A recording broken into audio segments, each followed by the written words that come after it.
everybody. Welcome back again to a little Austin Sports Weekend, a little weekend sports going on. We are talking the Tennessee Volunteers football team. That was an exciting game, wasn't it? If you were not a fan of either team, it was a blast. It was a blast. We went to the game, watched it all the way down to the bitter last 7 seconds of it. It was an exciting game. Tennessee dominated the first third. Georgia dominated the middle third. Tennessee came back, and the last third was just back and forth. Bam, bam, bam, bam, bam, bam, bam, bam. And it all came down where we were actually talking. There was 3 plays that could have been made in the fourth quarter. Speaking of which, let's address the cons first. All right, let's go ahead and take it. Yeah, these are some of the problems that we saw. At least what I had, I wrote these down off of analysis. Like I said, there was 3 things that if we would have done any one of these 3 things in the fourth quarter, Tennessee would have won the game. First of all, when our defense got the turnover, you don't run the ball up the middle 3 straight times. Our offense went into a turtle shell. We were up 5, and I don't know if they were thinking, hey, if we put it up 8, that'd be hard for them to. But if we ran the ball, got 3 yards or something, and then kicked a field goal, went up 8. If we would have been aggressive there, got the touchdown, we would have been up 12 points with 2+ minutes left.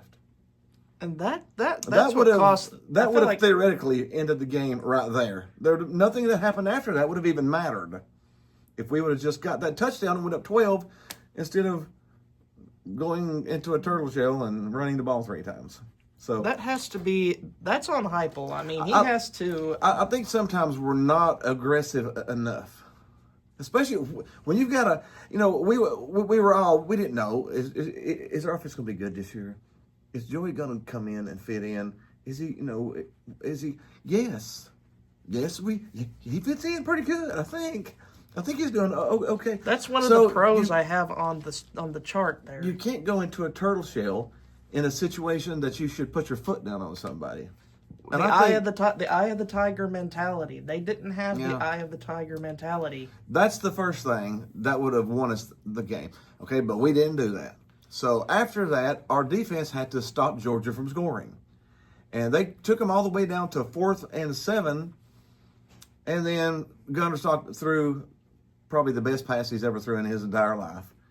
Right into the corner and touchdown. Of course, that happens against us, doesn't it? Now, for our defense's sake, we had 4 starters out, both starting cornerbacks and 2 linemen.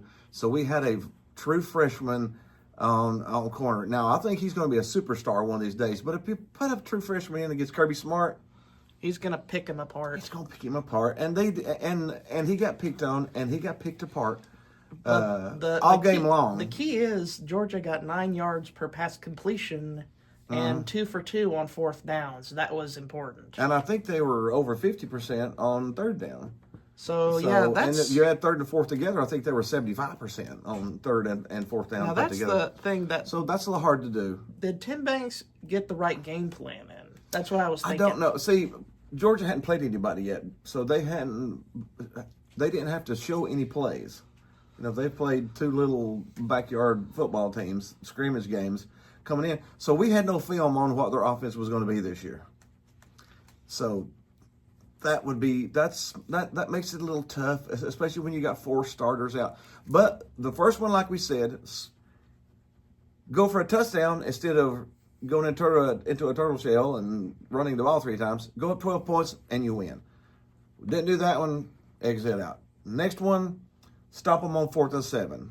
Which they did not. Did not do it. X that out. And of course, stop the 2-point play. We didn't do that. So we had a gaffe on offense. Gaff on defense. We had a gaffe on defense. Well, okay, we missed that one. Now it's a tie game. Now all we have to do, we got time left, go down and score. So we drive right on down. We get up to the 26-yard line. And then the offense commits a penalty. We actually got up to the 21-yard line, and we commit a false start because we can't line up. Even though Heupel had 2 timeouts he could have used. It was a little iffy, sketchy right there. Now it was only third down, and we had 7 seconds left, so we could have ran one more play and tried to center the ball, tried to get a few more yards of that penalty back, calm the kicker down for one more play. We didn't do that too. I question that call. I think you should have done something to give that kicker one more play to reset, because he went from, oh God, there's a penalty, I got to go in and kick. Kickers sometimes can get mental, and then that takes you completely out of the game. But as a kicker, you need to make a 43-yard field goal. Period. I mean, if you're going to be a professional football player, make a 40, period. So our offense couldn't do it, our defense couldn't do it, and then our special teams couldn't do it. So right there in the last 3 minutes of the game, we fell apart on all 3 phases. And what does Kirby Smart do when a team falls apart in all 3 phases? Kirby is a master. I mean, he's won 2 national championships. He's been the number 1 team in the SEC for 5 or 6 years now for a reason. Plus, he's loaded up on talent. I mean, his talent level is better than anybody else's. So because he's got such a winning team, so and Kirby took advantage of it. We went into overtime. We were on our heels, reeling a little bit from all that stuff happening bad to us in the last 3 minutes, and they just kept on plugging, and they got the touchdown. So, once you get somebody, knocked backwards and they're reeling and falling backwards, it's easy to take advantage of. And that's what happened to us. We messed up on offense, messed up on defense, messed up on offense again, messed up on special teams, and we were reeling. We were falling down backwards. And then it was over at that point. So the good thing is we did not give up the entire game. How many times have we went into a Georgia game and we fought with them, and then lost by 15 or 20 at the end? Because we couldn't hang with them. Honestly, I felt like every other year up till this. Up till this one. Every year up till this one, we've been. No matter how good our team was, we couldn't hang with them. They've just were better on every phase. They were better on every phase. This year, if we would have made one of 3 different plays in the last 3 minutes, we would have won the game. So kudos. Kudos for the team play. It was spectacular. To sit there and watch it was beautiful. It was something that we'll go into our positives. Brazel, man. He couldn't do any better than, could he do any better than what he did? Next time, if we play them later on in the year, I bet you who Kirby's going to double team, because that was 6 catches, 177 yards, and 3 TDs against a Georgia defense. A Kirby Smart defense. Yes. Which is one of the best annually in the nation. Aguilar, he had 2 interceptions. We can't blame him for one of them, because one of them the receiver fell down. So you sort of take that one off. One of them he threw deep, so it's sort of like a punt. So he didn't have any bad interceptions on him. But he went 24 for 36, even with the 2 interceptions, 371 yards, 4 TDs. And he started the fourth. He had a period in the first quarter where he went 14 for 14. Nobody has went 14 for 14 in a quarter in 20 years in the SEC. Well, I say, I think Joey Aguilar earned the respect of everybody in the SEC with this performance, despite the loss. I think he fits into our system just really okay. I think he's going to be okay. Well, he's got the experience, the senior leadership, I think. He definitely did not fade. There was one part in the middle of the game where you could see, I don't know if our play call, if Kirby sort of picked our number and had us wondering what we were going to do, and he had a little struggle there and threw that interception, but just he found his way right back in there and then jumped back in and went toe to toe with him. And honestly, like I said, just one play in the last 3 minutes and we win the game. So I think he's better, way better than anybody thought we were going to be getting. But on the side note, he's got poise and everything. The side note too is Josh Heupel's always had these topics. People have always thought he's a good coach. He's a very good coach. Mm-hmm. But the one problem that everybody mentions, will they ever be able to overcome Georgia? That's the one thing they've always talked about. Do you think it's possible? Oh, yeah. Like I said, all we need to do is make one play. This game was won by Tennessee. We just couldn't get that last play. Mentally, it was One lost. play. Mentally, it was lost. So, yes, I think very easily. The one thing, and we were sitting here talking whenever this was going on. Right when Tennessee was up 21-7, this was in the second quarter. Georgia had the ball. They were driving to about the 50-yard line, maybe Tennessee's 45, but I know it was close to the 50. It was fourth down, and Kirby went for it. Kirby never goes for it on fourth down. That's when you know He was afraid we were going to jump on him even more. He was afraid of getting down 28-7. flashbacks if of he punted Alabama that game ball. last year. Yeah, he was getting flashbacks of going out.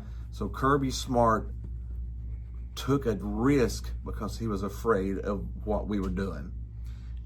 But So yes, I think we can beat them. well, it ultimately They are has not to. the big giant anymore. Are you sure they're not the big giant because they're No. defending SEC champs? Would you like to play them one more time this year? It would be nice. Would that- It would be nice. After this performance, are you afraid to play them this year again? Not quite. No, I'm not either. So I'm not afraid of the big bad the big bad wolf anymore. You know Big what bad wolf. Not afraid of the big bad wolf anymore. The big bad wolf. Mm-mm. Is that what you're gonna call them? Yeah, they've been the bullies on the block forever. But we went toe for toe and should have won. And that's the good thing about the SEC this year. It doesn't matter if you win the East or win the West. There is no East and West.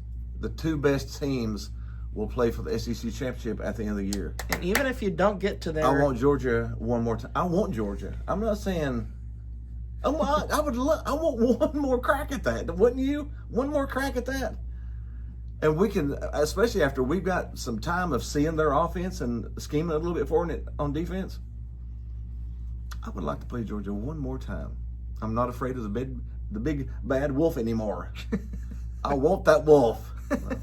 Make me a wolf fur coat. Anyways, that was a fun game. Heartbreaking. You know, we sort of sat at the end of the game for 10 minutes just going, Didn't even get out of the seat. Just, But it was a fun game. Overall, I give them a B. You're more towards the C plus area because we did give up 500 yards of offense to Georgia. We gave up over 200 yards rushing. When Georgia's bugaboo is if you keep them from running the ball well. 110 yards and under, they lose. So we couldn't do that. But again, we had 4 starters out, so I give them a little bit back on that. I think if we would have had our starters in, they definitely would not have thrown on us like they did. Well, they didn't. They picked on us. one there. thing that we forgot to mention, I'll give kudos to the real dogs out there because you guys love your dogs out there in Athens, just as much as we love our Vols down here. Oh yeah, it was a great game.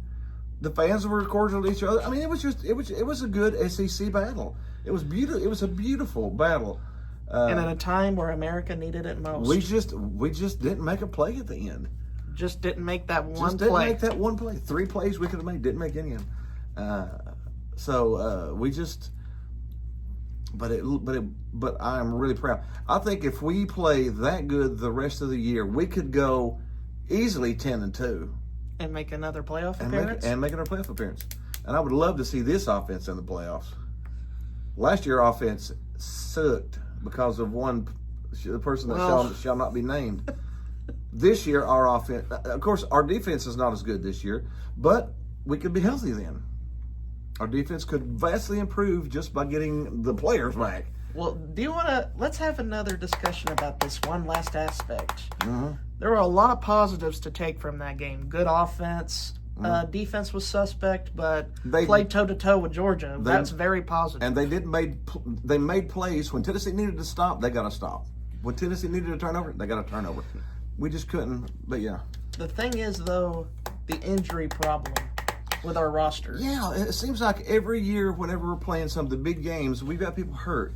Like Jermon McCoy hasn't played this season. Our starting 5-star right tackle David Sanders hasn't played a snap, and our starting defensive tackle hasn't played since Syracuse. Yeah, and then our other starting cornerback got injured in the Syracuse game. In the Syracuse game. He's been out. So it's really tough going into these big games. But, you know, sometimes stuff just happens.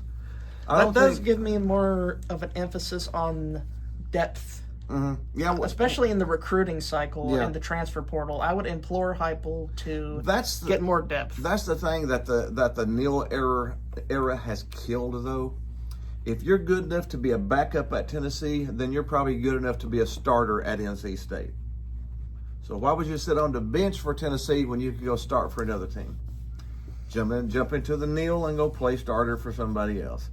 There's not going to be the depth that there was just because somebody else is going to pay you to go somewhere else to start, you know? And that's just the way it is. So depth is going to be hard to keep up with, even with Georgia or Alabama or anybody. Depth's going to be hard to keep up with. You know, when you could go to Boise State and start, why would you sit on the bench at Alabama? You know what I mean? You can go start for somebody else, and they'll pay you. I mean, they'll pay you $100,000 to go start for them. Why would you sit on the bench here? You know, so it's going to be tough. It's going to be tough. The thing is, it was tough moving on from that game. Oh man, at the start of it, it hurt. Yeah, like I said, we sat there for 10 minutes just going, well, that sucked. But after you get back and you look at how good we played and how we didn't give up, we didn't roll over, we didn't just give in to Georgia at some point, it was really nice to see that. I mean, it sucks not to get the win, but we really, really, really did play good as a team. Just two or three plays, and we would have won at any point. That's just what it is. On to UAB. Oh, yeah, let's talk just a few minutes about UAB. UAB's not having a good past couple of years. Trent Dilfer's on the hot seat over there. He is on the hot seat.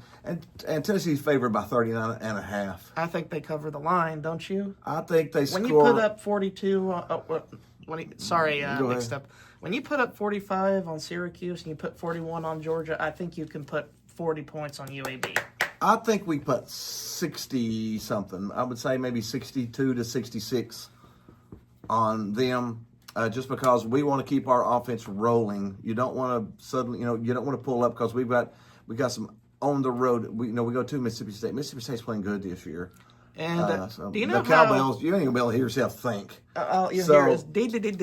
We need our offense humming like a sewing machine going into that game to where you don't need to hear.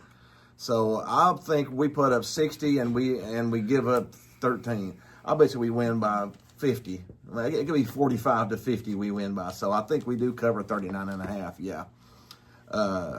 But just saying, UAB is one of my favorite teams. I don't know why I like UAB. Maybe it's because they're the Blazers, the Dragon. The Dragon logo is a legitimately cool logo. It's a legitimate. I really do. So I've got a sort of a soft spot for UAB. I don't want to beat them by 40, but I want to beat them by 40 just because we need our offense to be humming. But down the line, the committee would want us to beat them by 40. Yeah. So that's important. You need to max out and look like you belong. So far, we have looked like we sort of belong in the conversation. You know, when you get into those. Only 3 games into the year. We're already a fourth out of the way in the year. Yeah. The funny thing is we played good enough to be ranked 15th going into the game, and we didn't drop a spot in the AP after losing. So all of the voters out there went, I guess they're pretty good. I ain't going to drop them. I think they'll stay around 15 and then... Honestly, this game is going to be a lock for a win. I mean, this is as good a game that you can have after that game. I bet you just about the same as we did on our last ETSU game. There's going to be backups. I would say at the most halfway through the third quarter is what Joey gets. It may be halftime. If we put up 48 at halftime, Joey will probably be out at halftime again. But if we don't, then it'll be halfway through the third quarter. Joey will get out. And then Merklinger and McIntyre will probably come in. Because those guys need some rep too. We've only got Joey for 1 year. He's a super senior, so he's not coming back next year. So we need those two guys to step up. You've noticed that ETSU, Georgia, UAB is the last of our 3-game homestand before we go on the road. Then we're at Mississippi State. And then a bye week. And then we got Arkansas at home. So we're getting knee deep into some SEC play, so we really need, this will be our last tune-up, and we need to really do the best we can in it. Yeah. All right. We hope you liked a little Tennessee football. We love our Vols, and we're sitting here at Autographs Plus. Autographs Plus had Faison Brandon, the upcoming 5-star prospect. We recently had him in as a signing. We recently had the signing. He came in and did a signing for us right after the Georgia game on Sunday. Faison is a great guy. I mean, he was so nice, so cordial. The kids, he was interacting with the kids, and his parents are phenomenal. His mom and dad, we just sat talk. His dad's a Cowboy fan. And we'll share about that. I'm a Cowboys fan. You get to share in the Jerry misery. And the Jerry misery with me. But anyways, we hope you had a little fun with us talking Tennessee football. We love our Vols and always love talking about them. So go Vols, and we will see you next week.